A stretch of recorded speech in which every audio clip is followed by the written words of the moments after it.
Good morning বন্ধুরা। আজকে দেখো জ্যৈষ্ঠ মাসের শেষ মঙ্গলবারের পুজো, তাই মন্দিরে চলে এসেছি পুজো দিতে।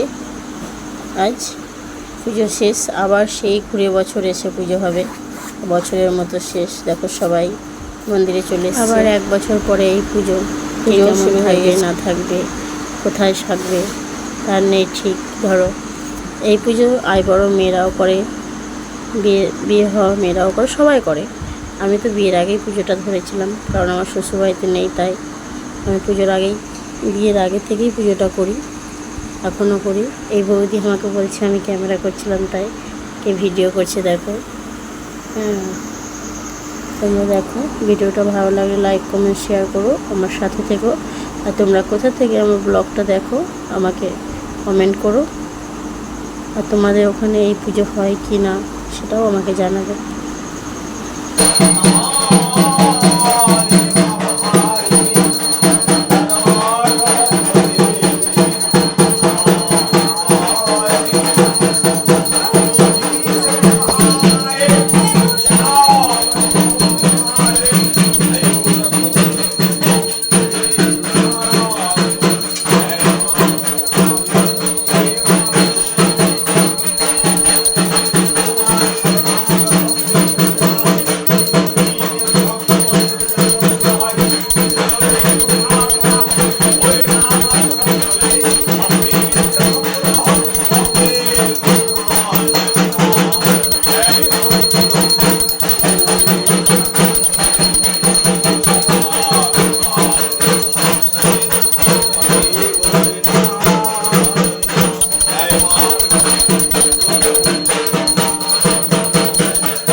এখানে দেখো পুজো শেষের দিকে সবাই তেল সিঁদুর।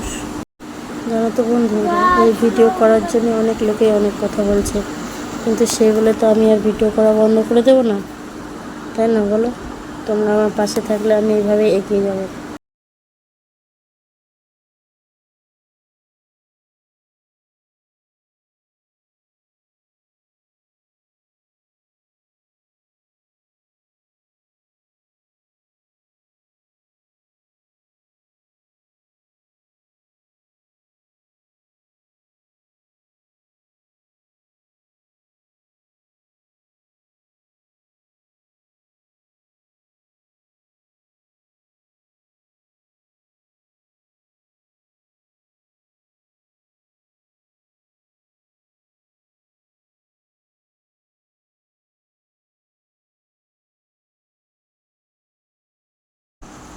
পুজো শেষ হয়ে গেছে, আমরা বেরিয়ে গেছি সব মন্দিরের বাইরে থেকে।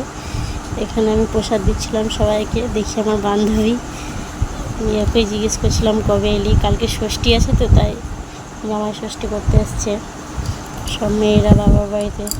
আর এমনিতেও ওর কাছেই বিয়ে হয়েছে, স্কুল বাচ্চার ছুটি আছে, তাই দুদিনের জন্য ঘুরতে এসছে। আমরা ওদের জন্য গল্প করতে শুরু করেছিলাম, ওটাই বৌদি শুনে হাসছিল। যাই হোক, বান্ধবী বলে কথা। বাড়ি চলে এসেছি। বাড়ি এসে মা আমাকে রান্নার কাজ দিয়ে দিয়েছে। পরোটা হয় আমার ভাইজি বলে কি আমি তোমার এই ব্লগটাও করে দিয়ে দাও। ও ক্যামেরা করতে করতে তো একদম শুয়েই পড়লো মোবাইল নিয়ে, বলে তোমার সাথে পুরো পরোটাটা তুলবো। এদিকে দেখো চাটুটা তো অনেক দিনে, তাই চাটুর অবস্থাও সেভ হয়ে গেছে একদম।